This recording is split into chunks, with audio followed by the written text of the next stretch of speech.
Bismillahirrahmanirrahim. Assalamualaikum warahmatullahi wabarakatuh. Waalaikumsalam warahmatullahi wabarakatuh. Selamat pagi. Pagi luar biasa. Iya, semangatnya Bapak Ibu memang luar biasa. Nah, Bapak Ibu balik lagi kita ke kelas, ke pelatihan kita hari ini, yaitu pelatihan teknis manajemen ASN ya Bapak Ibu. Nah, pada kesempatan kali ini kita akan bahas tentang materi kompensasi, jaminan, dan perlindungan ASN. Nah, ASN ini Bapak Ibu udah tahu ya sendiri ya bahwa ASN itu terdiri dari PNS dan P3K ya Bapak Ibu. Nah, pertama-tama saya akan perkenalan diri karena tak kenal maka tak sayang maka tak cinta ya. Ya Ibu Sinta, jadi saya kenal yang Ibu Sinta nih, iya. Jadi saya kenalannya pakai pantun ya Bapak Ibu. Nah, pantun saya adalah burung elang jauh kelana, susah orang nak mencari. Cakep. Nama saya Herni Marina, Widya Iswara BPSDM Kepri. Oke Bapak Ibu, terima kasih atas aplausnya. Nah, Bapak Ibu bisa menghubungi saya melalui email ataupun melalui handphone dan WhatsApp ya Bapak Ibu. Nah, sebagai awalan, Bapak Ibu sebelumnya udah belajar ya. Jadi, Bapak Ibu udah belajar apa sih kemarin? HPNS dan HP3K, Bu. Iya, nah, apa sih perbedaannya Bapak Ibu antara PNS dan P3K? Iya, silakan Kak.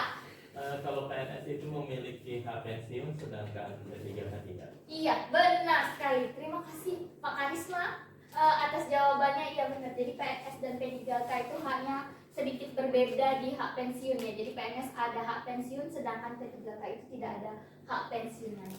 Kita masuk ke pembelajaran hari ini ya Bapak Ibu. Nah ini tujuan pembelajarannya, jadi setelah menyelesaikan mata pelatihan ini Bapak Ibu dapat memahami hak-hak yang didapat oleh PNS dan P3K, sistem penggajian PNS dan P3K, serta jaminan dan perlindungan ASN dengan baik. Nah, selama satu sesi ke depan ini kita akan bahas tentang pengertian cuti dan macam-macam cuti di ASN. Baik ya Bapak Ibu, cuti ini mungkin udah erat ya sama kita ya, udah sering dengar banget ya, malah mungkin udah sering praktek cutinya.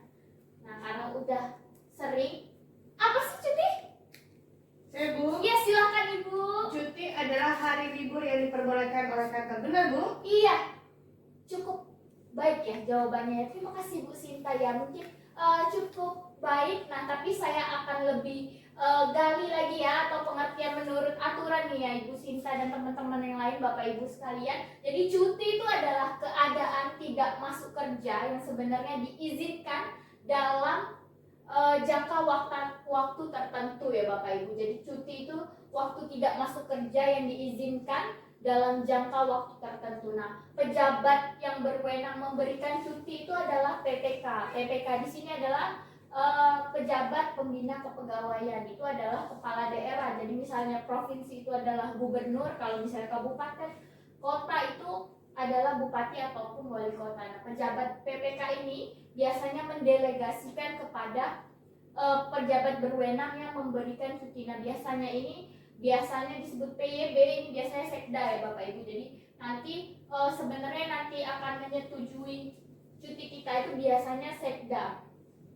Nah, ini kita bahas tentang cuti ya, macam-macam cuti. Jadi PNS dan P3K itu ada macam-macam cutinya. Jadi bukan hanya satu macam cutinya. Jadi kalau untuk PNS itu ada 7 macam cuti. Nah, kalau PNS itu diatur melalui Per-KBKM tahun 2017 itu nomor 24.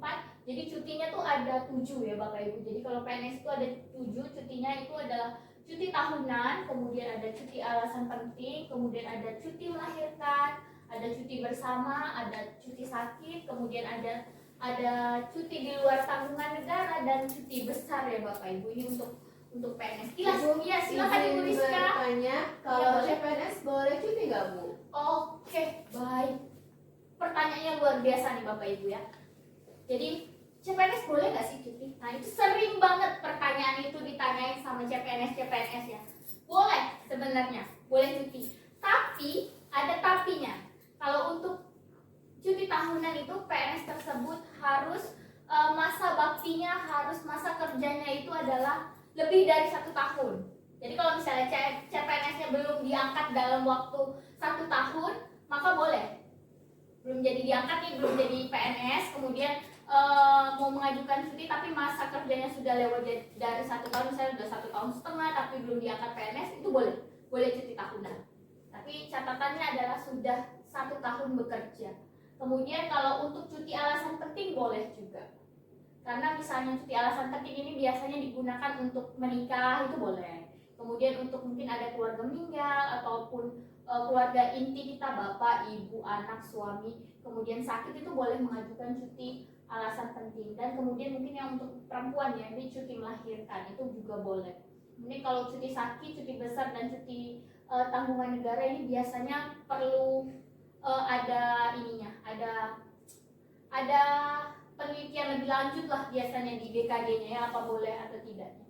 Kemudian kita masuk ya ke cuti P3K ya, macam-macam cuti P3K. Jadi cuti untuk P3K itu diatur melalui Perka BKN itu nomor 7 tahun 2022. Nah, macam-macam cutinya itu kalau misalnya P3K itu ada 4 macam ya. Jadi ada cuti tahunan, ada cuti sakit, ada cuti bersama, dan juga ada cuti melahirkan. Jadi Bapak Ibu P3K sebenarnya juga dapat haknya cuti. Jadi cutinya hanya sedikit berbeda saja sebenarnya dari PNS. Jadi kalau PNS ada 7, kalau P3K itu ada 4 macam cuti. Nah, biar kita lebih paham, biar kita lebih tahu nih sebenarnya cuti-cuti ini cuti-cuti apa aja, kita mulai role play ya Bapak Ibu ya.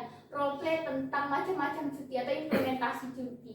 Nah, jadi pertama-tama Bapak Ibu boleh buat kelompok ya, kelompoknya bebas. Jadi yang penting adalah anggota kelompoknya 4 orang sampai 5 orang. Nah, Bapak Ibu boleh, silakan, saya persilakan untuk membuat kelompoknya. Oke, silakan. Nah, itu untuk pertama ya Bapak Ibu ya. Sudah duduk di kelompoknya masing-masing? Sudah, Bu. Iya, udah duduk ya. Setelah Bapak Ibu buat kelompok nih, udah duduk sama kelompoknya, Bapak Ibu diskusikan cuti apa yang akan diperankan. Ya. Bapak Ibu diskusikan kelompoknya, cuti apa yang akan diperankan, kemudian Bapak Ibu pilih perannya. Nah, pilih perannya itu antara lain adalah tiap orang itu di dalam kelompok itu ada 1 pengaju cuti PNS ataupun P3K, kemudian staf administrasi, kasubag kepegawaian, dan kepala instansi. Baik, begitu ya Bapak Ibu ya. Kemudian setelah menentukan perannya, Bapak Ibu tentukan alur ceritanya. Ini bebas ya Bapak Ibu. Ini alur ceritanya ini bebas. Bapak Ibu boleh bahas apa saja cutinya yang tadi, karena di awal ya. Alur ceritanya mau bagaimana itu Bapak Ibu create. Kemudian pengajuan cuti. Yang penting di dalam alurnya itu ada tentang proses pengajuan cuti, terus cuti apa sih ini sebenarnya nanti dijelaskan. Kemudian waktu diskusinya ya Bapak Ibu, waktu diskusinya itu sekitar 10 menit. Jadi Bapak Ibu nanti diskusi, waktu untuk menentukan alur, menentukan peran, menentukan tema itu 10 menit. Kemudian setelah 10 menit, nah ini yang Bapak Ibu harus lakukan ya, yang mungkin ditunggu-tunggu. Itu adalah waktu tampil. Kemudian Bapak Ibu menampilkan role play-nya ke depan. Kira-kira waktu tampil itu sekitar 10 sampai 12 menit. Udah mengerti ya Bapak Ibu ya? Mengerti, Bu. Oke, udah bisa dilaksanakan ya Bapak Ibu diskusinya? Oke, Iya, Bu, bisa. saya persilakan untuk diskusi. Oke, baik Bapak Ibu, sudah selesai diskusinya? Sudah, Bu. Oke, udah siap buat tampil? Siap, Bu. Iya, ada volunteer nggak kelompok mana yang mau duluan tampil? Oke, silakan. Kelompok kami dulu ya Bu ya. Oke, kelompok 1 ya. Kita persilakan untuk maju ke depan untuk tampil. Kita beri aplaus ya teman-teman sekalian ya untuk kelompok 1. Baik. Mulai Bu ya. Ya, silakan. Assalamualaikum warahmatullahi wabarakatuh. Selamat pagi. Terima kasih Ibu Fasilitator ya dan teman-teman semuanya. semuanya. Kami dari kelompok 1, kelompok Mawar Cinta. Kali ini kami akan membawakan role play yang akan membahas tentang cuti besar. Yang akan berperan sebagai pengaju cuti, saya sendiri Rizka. Dan teman saya di sebelah sini Ibu Sinta yang akan menjadi staf administrasi. Ada Ibu Lucy yang akan menjadi Kasubag Kepegawaian. Dan yang menjadi kepala instansi adalah Pak Karisma. Baik, terima kasih. Oke, baik sekali penampilannya dari kelompok Mawar Cinta. Iya, kayaknya memang bakatnya nih selain jadi ASN, kayaknya Bapak Ibu nih bakatnya aktris dan aktor ya Bapak Ibu ya. Jadi dibahas tentang cuti besar. Oke, kita masuk ke kelompok selanjutnya ya Bapak Ibu. Oke, terima kasih untuk semua penampil hari ini, luar biasa untuk role play-nya. Nah, kita akan memperkuat setelah kita main role play, kita akan memperkuat kira-kira apa sih yang teman-teman sudah bahas itu tentang cuti itu kira-kira udah bener atau enggak. Nah, kita bahas tentang cuti tahunan ya Bapak Ibu. Nah, jadi cuti tahunan itu tadi seperti yang sudah Mbak Rizka tanya, boleh nggak CPNS itu mengajukan cuti? Boleh. Jadi di PNS untuk cuti tahunan itu diberikan kepada PNS dan CPNS yang bekerja minimal 1 tahun. Nah, P3K juga boleh cuti, tapi maksimal sudah bekerja 1 tahun juga. Kemudian lamanya cuti tahunan, jadi 1 tahun itu kita dapat jatah cuti itu 12 hari. Sama, P3K juga sama, PNS juga sama. Kemudian apabila Bapak Ibu 2 tahun, selama 1 tahun sebelumnya tidak cuti, maka Bapak Ibu dapat mengajukan cuti pada tahun selanjutnya itu dapat jatah maksimalnya adalah 18 hari kerja.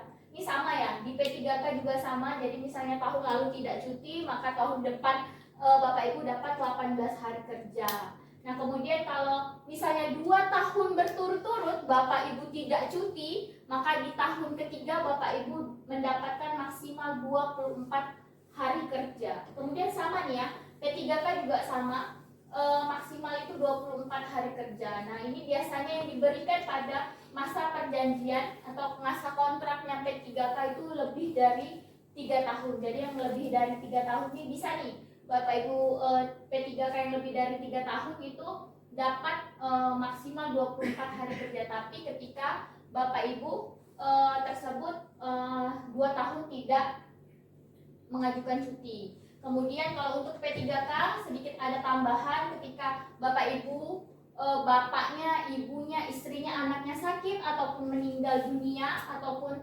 melangsungkan perkawinan pertama, Bapak Ibu bisa mengajukan cuti yang didapat itu maksimal 6 hari. Tetapi Bapak Ibu mohon maaf sekali, cutinya itu dipotong dari cuti tahunannya.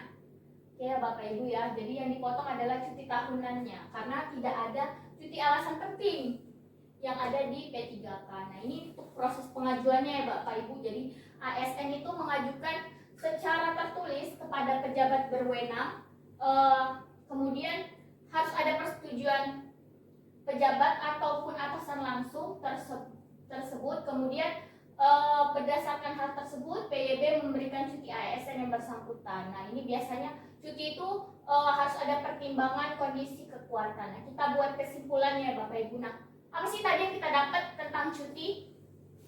Cuti adalah keadaan tidak masuk kerja yang diizinkan dalam jangka waktu tertentu. Nah, cuti ini biasanya diajukan kepada P3K. Nah, apa sih bedanya? Kita masuk ya ke evaluasi. Apa sih perbedaan antara cuti apa sih pengertian dari cuti? Boleh tahu nggak? Iya, silakan. Cuti adalah keadaan tidak cukupnya yang diizinkan dalam jangka waktu tertentu. Iya, baik, benar sekali Ibu Lucy. Nah, bagaimana sih proses pengajuan cuti? Ya, silakan Ibu. Jadi ASN yang akan mengajukan cuti itu mengajukan cutinya ditujukan kepada pejabat yang berwenang, tentunya dengan persetujuan dari atasan langsung dan pertimbangan sesuai dengan kondisi di organisasi. Oke, baik, terima kasih. Keren banget jawabannya teman-teman sekalian. Kita beri aplaus ya hari ini ya. Jadi karena saya kasih hadiah nih, karena kelasnya keren banget, jadi saya kasih hadiah Gurindam 12 pasal 5. Jadi jika hendak mengenal orang yang berilmu, bertanya dan belajar tiadalah jemu. Jika hendak mengenal orang yang berakal, di dalam dunia mengambil bekal. Baik, terima kasih atas autensi Bapak Ibu sekalian hari ini. Apabila saya ada salah-salah kata, salah perbuatan, saya mohon maaf.